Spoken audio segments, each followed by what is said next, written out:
Bonjour à tous et à toutes, ici Grillon Alex, pour une autre vidéo règle pour les grillons givrés. Aujourd'hui, mourir pour le rock. Je commence avec toi. Hey! Alors donc, mourir pour le rock, un jeu de Noé Talbot et Thibaut Rollet. Un jeu dans le fond pour 2 à 4 joueurs ou joueuses pour une durée d'environ 40 à 60 minutes. Et c'est édité chez les amis de chez Viviludi. Salut Kevin!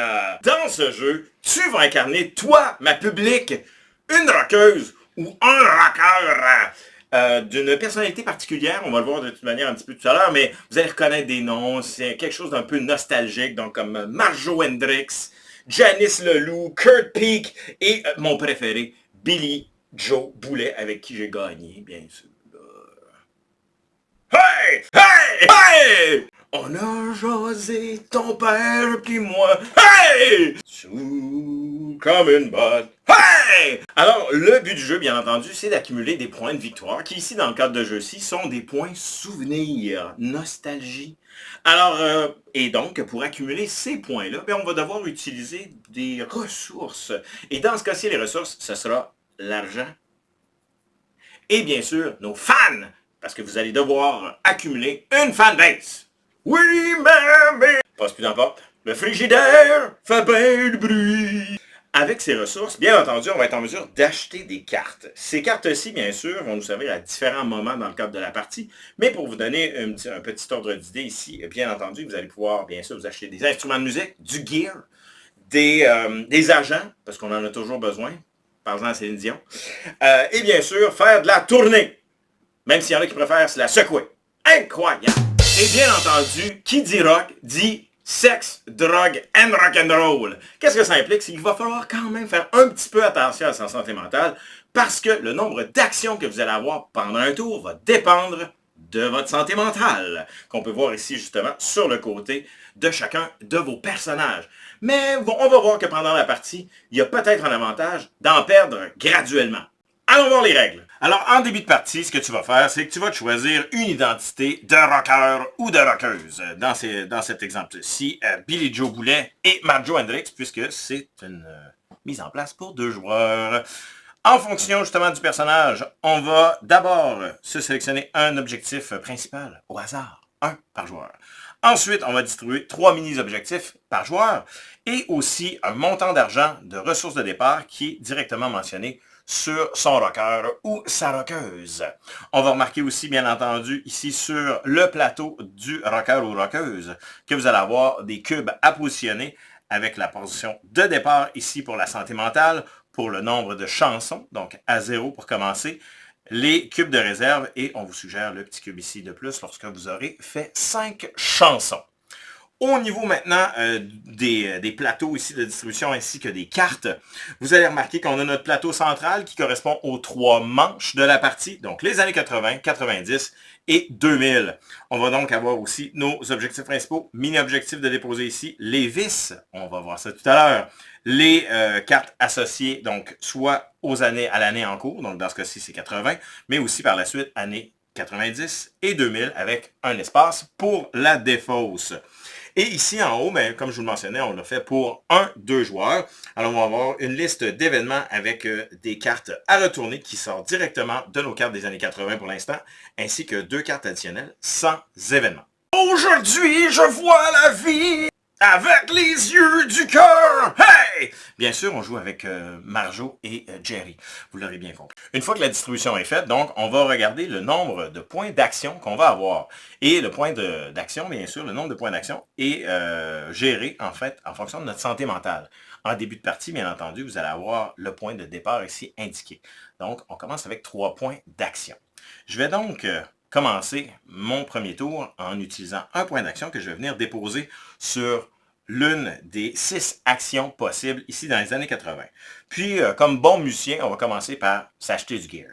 Alors, je vais venir justement ici déposer mon cube d'action sur ma première option, acheter du gear, et à l'aide de mon montant d'argent, ici je vais prendre 1000 $, eh bien, je vais venir directement m'acheter Evanescence, un drum. Je vais donc venir le positionner devant moi, payer la banque, et on va à ce moment-là aussi venir révéler et appliquer l'événement qui se produit directement. Alors, dans ce cas-ci, c'est dommage, mais c'est fini. Je suis tanné de ta crise de vidroc. Votre conjointe vous quitte. Je perds un point de santé mentale. Je vais donc malheureusement venir diminuer ici de 1. On va donc ici alterner donc le tour de joueur jusqu'à ce qu'il n'y ait plus de cubes d'action disponibles. Ensuite, on va donc refaire ici les cartes disponibles au marché. On va reprendre nos points d'action en réserve et reprendre jusqu'à ce que la pile des cartes ici de l'année en cours, dans ce cas-ci des années 80, soit complètement épuisée. Donc, une fois les années 80 terminées, on passe aux années 90. Donc, on va bien sûr prendre la pile des cartes associées, les placer ici.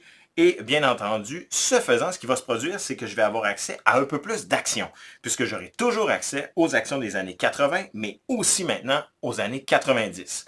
Et même chose lorsqu'on passera aux années 2000. Le tout pour un total de 8 tours de jeu. Donc 3 manches et 8 tours de jeu. Une fois qu'on aura complété, et bien entendu, on va faire le total de nos points, donc de nos points souvenirs, en comptabilisant donc les points associés à notre objectif principal, au mini-objectif, ensuite aussi peut-être potentiellement en fonction des autres cartes qui vont nous avoir donné des points, notamment les points de tournée. Et bien sûr, en finalité de tout, les fans et finalement l'argent, parce que en fonction du nombre d'argent que je vais avoir, je vais aussi pouvoir me retrouver à avoir des points de victoire, de même que le nombre de points de santé mentale restants. Parmi les actions possibles, là, je vous ai nommé justement donc, acheter du gear, mais vous avez aussi la possibilité de recruter un agent, de partir en tournée, d'aller chez le psy, bien sûr, ou en détox. Et avec les autres années, bien sûr, ça va vous rapporter, mais aussi vous coûter un petit peu plus d'argent ou de points de santé mentale ou de fanbase. Et bien entendu, quelquefois, si vous descendez un petit peu trop en santé mentale, bien vous allez vous retrouver avec des vices. Par exemple, une reconversion au rock chrétien. Comme ça, vous allez pouvoir chanter comme Creed. Ensuite, bien sûr, vous pourriez vous retrouver avec, un accro aux réseaux sociaux. C'est tellement 2010.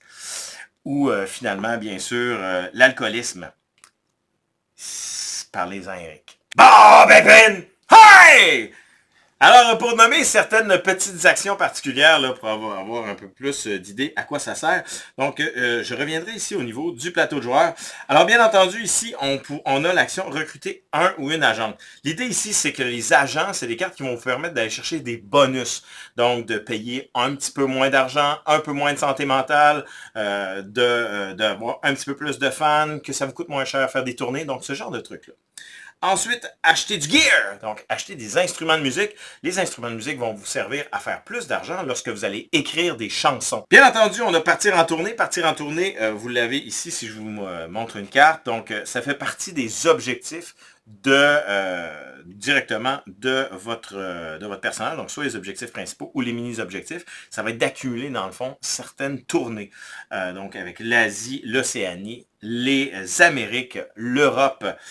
Et voilà, donc en les accumulant, on les combine et ça va nous permettre, là, si je vous en montre un par exemple, ici dans ce cas-là, ça va être de partir en tournée en Afrique, donc ça vous donnerait bien sûr des membres, des fanbases, et ici ben, un petit peu plus de fanbase, mais c'est normal parce que vous allez sur plusieurs continents. Si on poursuit, ben l'affaire c'est que si on va souvent en tournée, ben c'est dur pour la famille, la santé mentale et tout.